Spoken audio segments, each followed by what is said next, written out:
Getting to know you, getting to know all about you. I used to really love musicals. My grandma would take me to musicals, and we used to watch them on TV and stuff like that. And every time I see Getting to Know You, I think of that song from the K&I. So, welcome. Welcome to the Getting to Know You video. So, I think there's a lot of people who live their lives never actually knowing what they want or what they like. And you're going to be with your body this entire lifetime.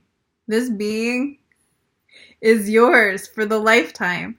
So why not get to know it? Why not get to figure out its likes, its dislikes? And,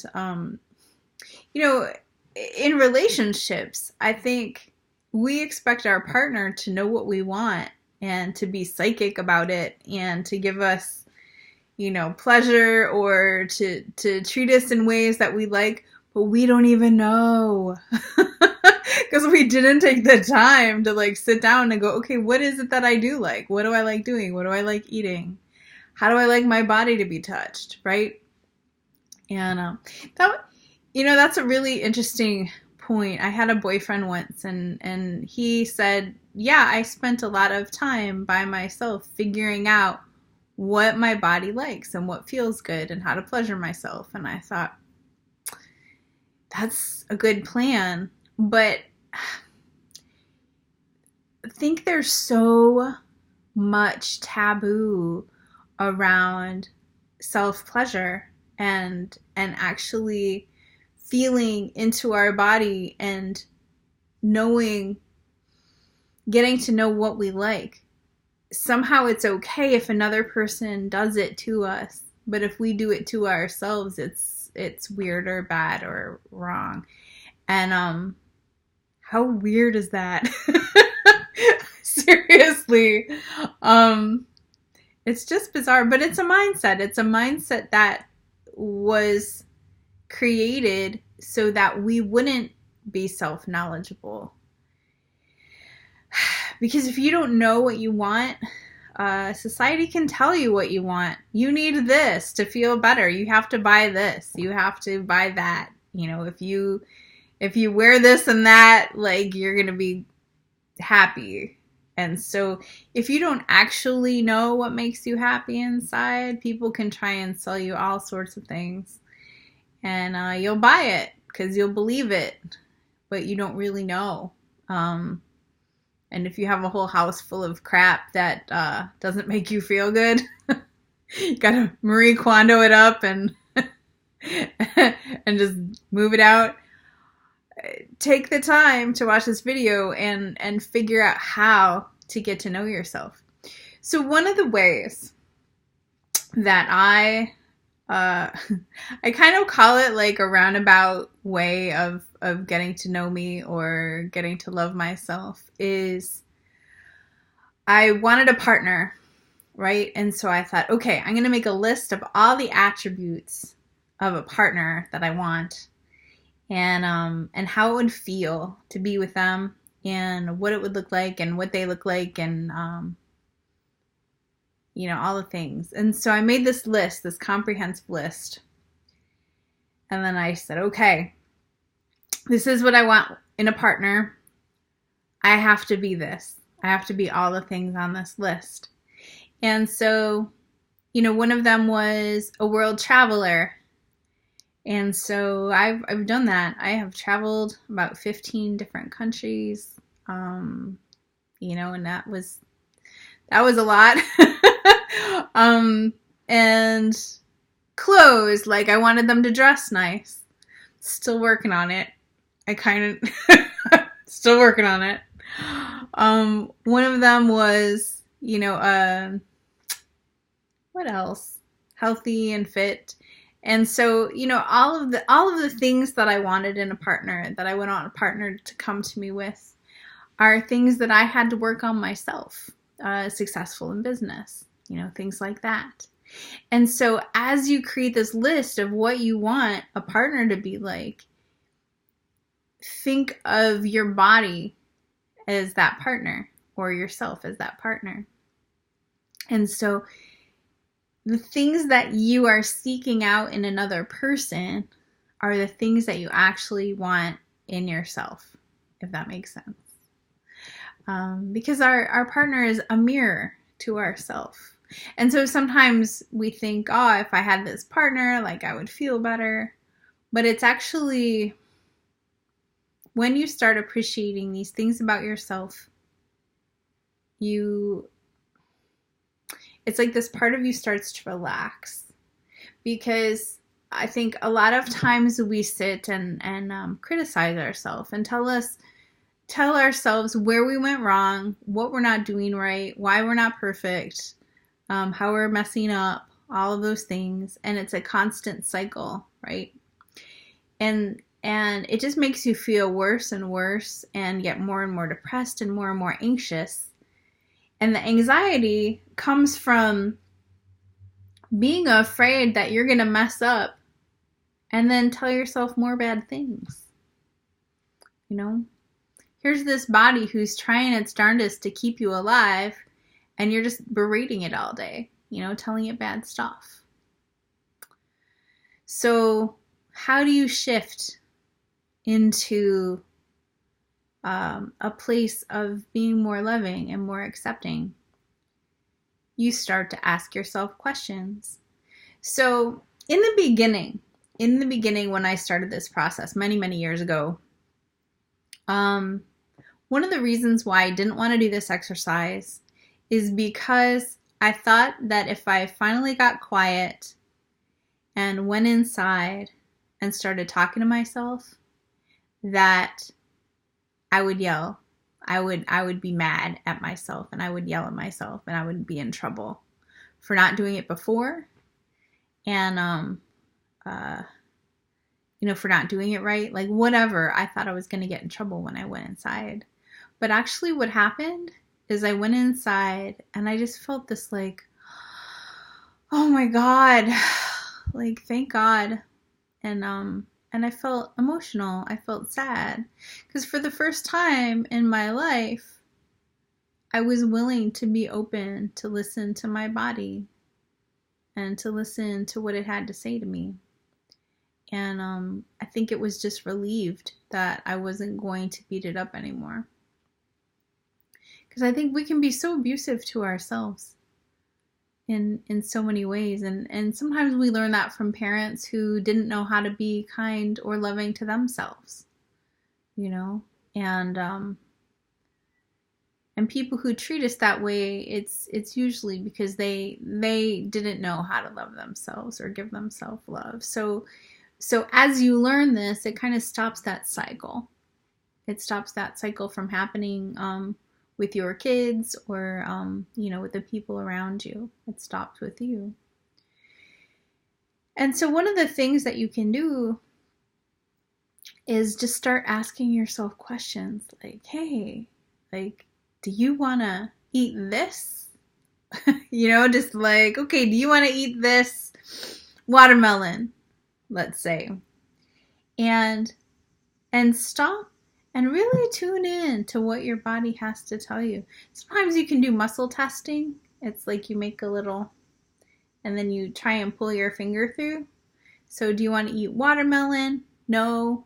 Do you want to eat artichokes? Yes.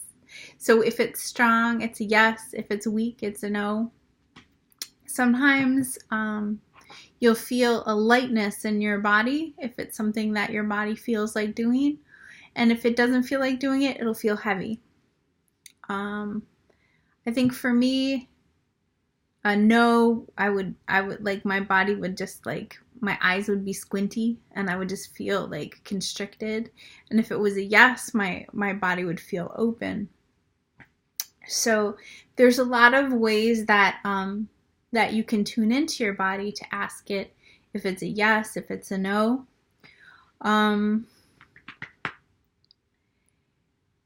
But you have to be patient, right? So in the beginning, your body isn't used to you asking. It's not used to you being nice to it, probably. And it needs It needs to trust you. And if you've had a whole lifetime of being mean to it and being irritated and not patient, yeah, whatever the opposite of patient is, your body is going to be a little skeptical that you want to actually be its friend. And so if it's been a lifetime of the opposite of self-love, then you want to be gentle, you want to be kind, you want to be patient. And just like, let's say it was a scared puppy or a scared little kid, you want to be as gentle and patient as you can with it. And so ask it questions, do you like this? Do you like that? And it might take a while. Okay, it might take a while, but stick with it and try not to get frustrated that it's not working this second. Because you've had how many years up until now of not listening? So take a minute, take some days, take some weeks, and get to know it. And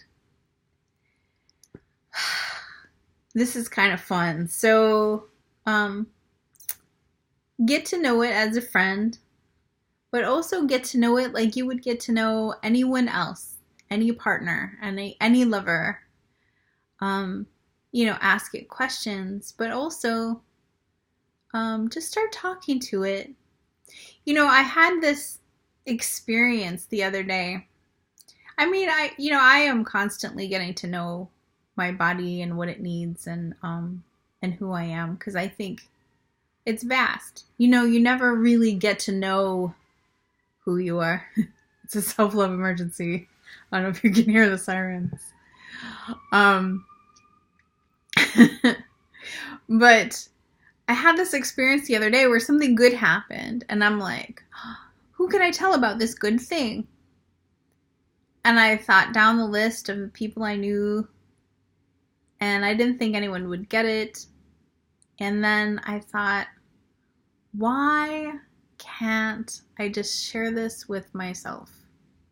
Why can't I be excited in my own being and share it with myself? Be like, hey, like, we did this. This is awesome. This is great. Like, and be excited and just breathe it in. Breathe in the gratitude of the experience and my accomplishment. Like, why can't I just sit with that instead of trying to diffuse it outside of myself, like to tell different people about it? Why can't I just breathe it in and sit with it, and share it with this being, this self? And it was a mind shift, right? Because we're always looking outside of ourselves for, I guess, validation and connection. And understand, like, I love people and I love connecting with people, and when I feel seen by another person really deeply, I love that. That is my favorite thing. But this lifetime is also about knowing this being, knowing who you are, and this body that you've picked this lifetime to hang out with. And so it's a different kind of relationship, and it's a different way of thinking about things. But I think there's just so much depression and sadness and loneliness going on because we don't love this being, this body, first. And once you love this being in this body first, then it attracts in the partner that you want, or the friends that you want, or the others, that will treat you at that level of love and honor and respect. But it has to start here. It has to. I have a friend who, she just called in this relationship with this guy who gives her amazing amounts of love and acknowledgement and gifts and presence. And it's amazing to see. It's amazing to see the just the amount of receiving that is happening in this relationship from her, and she's giving as well, but the amount of receiving that she's encountering right now is incredible. And I just always tell her, I'm like, I am so honored to be able to witness this level of receiving. It's like expert level. And I'm like, someday. Someday. But that's the thing. It's like you have to believe so wholeheartedly what you deserve and what you'll accept into your life. And the more you believe it and the more you honor yourself in that way and say, I'm not accepting anything less than this, the universe has the universe has to give it to you. That's just the way it is, because you're vibrating at that frequency.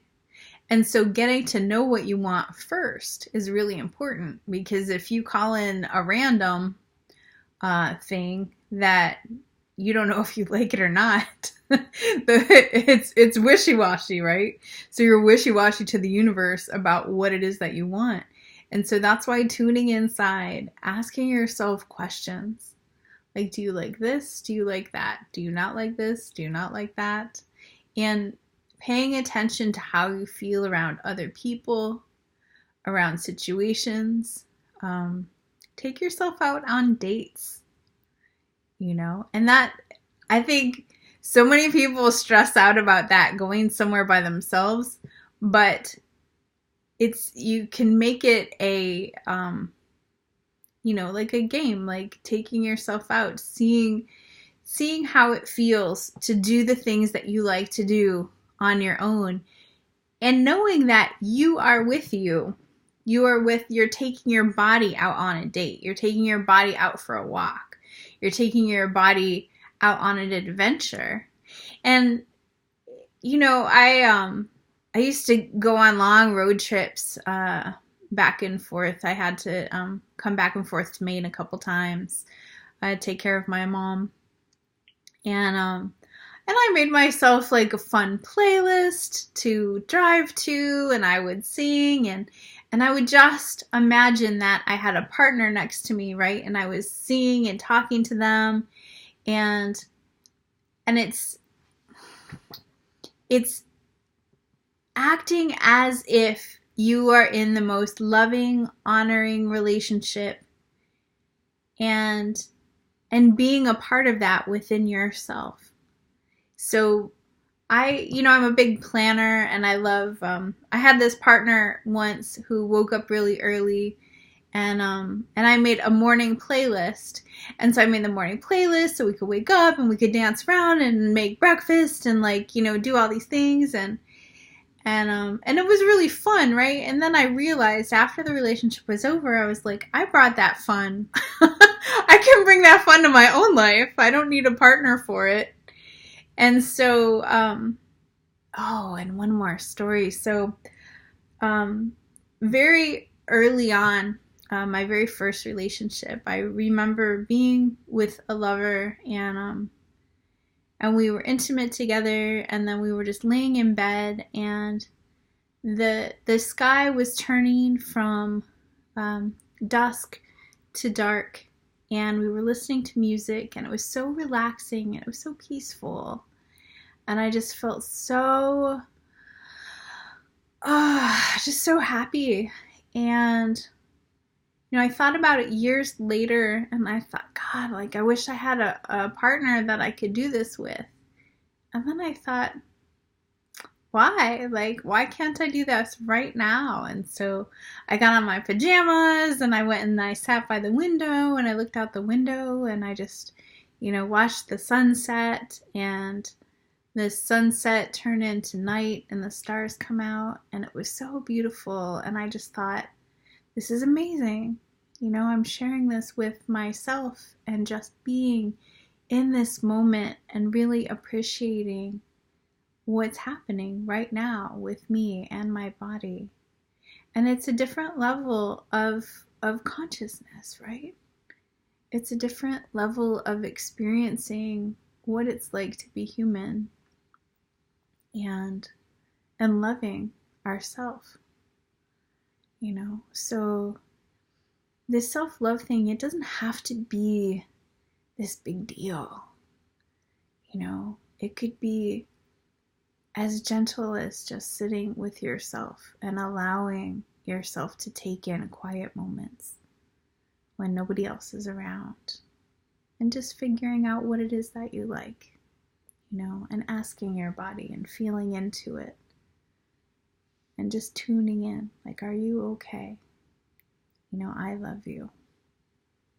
I love you. Everything's going to be okay. You know, tuning into those places that might feel sad or might feel anxious, and just being like, I'm here with you. I'm here with you. Everything's going to be okay. You know, treating this body like you would someone that you loved. You know, because if you treat your body with love, eventually you're going to feel that love, and it's going to send it back to you. So I hope this was helpful. Take some time tonight to love and appreciate yourself, and to really learn what it is that you love. Okay? See you in the next video.